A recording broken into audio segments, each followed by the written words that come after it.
warahmatullahi wabarakatuh. Kami dari Universitas Valetehan Serang, tingkat 1B, mata kuliahan Ilmu Dasar Keperawatan 2. Kami dari kelompok 2 yang berjumlah 6 orang. Yang pertama di sini ada saya sendiri, Anissa Winanda Rahayu. Yang kedua ada Ardia Susilawati. Kemudian yang ketiga ada Aulia Rahma Sutisna. Yang keempat Bahtiar Nur Alam. Kemudian ada Cut Marlinda. Dan yang terakhir ada Daily by Awalia Hairani. Kami di sini akan membahas materi mengenai alkalosis metabolik. Jadi untuk pembahasan materi yang kami bahas yaitu tentang alkalosis metabolik. Sebelum kita mengetahui materi lebih lanjut, kita harus mengetahui apa sih alkalosis metabolik ini. Nah, alkalosis metabolik ini yaitu suatu keadaan di mana darah dalam keadaan basa karena tingginya kadar bikarbonat.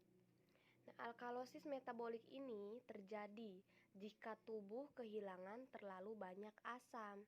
Selain itu, dapat juga disebabkan oleh asupan basa yang meningkat. Nah, seperti yang telah dijelaskan tadi bahwa alkalosis metabolik ini yaitu terjadi jika tubuh kehilangan terlalu banyak asam. Nah, kemudian penyebabnya seperti apa? Dan tanda gejalanya bagaimana?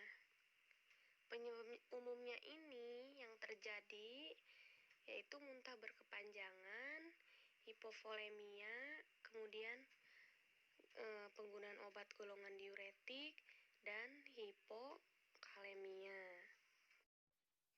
Nah, setelah dijelaskan tadi penyebabnya itu seperti apa, muntah berkepanjangan ini menyebabkan apa? Cairan yang rendah, sehingga cairan itu kurang dan menyebabkan terjadinya alkalosis metabolik ini. Kemudian hipoglikemia. Apa sih hipoglikemia ini? Nah, hipoglikemia ini adalah gula darah yang rendah. Nah, gula darah yang rendah ini bisa menyebabkan alkalosis metabolik. Kemudian di sini ada hipovolemia. Apa sih hipovolemia itu? Volemia ini yaitu kadar bagian darah plasma yang rendah. Nah, seperti yang tadi, ini akan menyebabkan alkalosis metabolik. Nah, kemudian yang terakhir, golongan obat yang diuretiknya membuang garam dan air di dalam tubuh melalui urin. Akibatnya apa? Cairan yang ada di dalam tubuh kita rendah dan darah akan menurun sehingga menyebabkan kembali seperti tadi, alkalosis metabolik. Nah, selanjutnya mekanisme kerja. Mekanisme kerja dari alkalosis metabolik ini terjadi jika kandungan asam tubuh terlalu rendah, sehingga menyebabkan tubuh lebih banyak mengandung basa.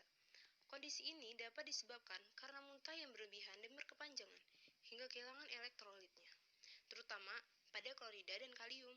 Nah, pada konsumsi obat tertentu yang berlebihan juga, yaitu pada obat yang mengandung diuretik, antasida, atau obat pencahar.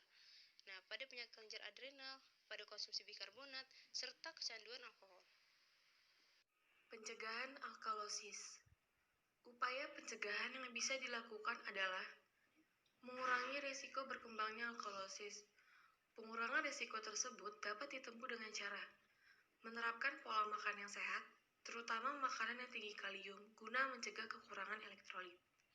Sumber nutrisi kalium banyak yang terdapat dalam buah dan sayuran, seperti wortel, bayam, pisang, serta kacang-kacangan. Menjaga asupan cairan yang cukup untuk mencegah dehidrasi yang ditandai dengan rasa haus.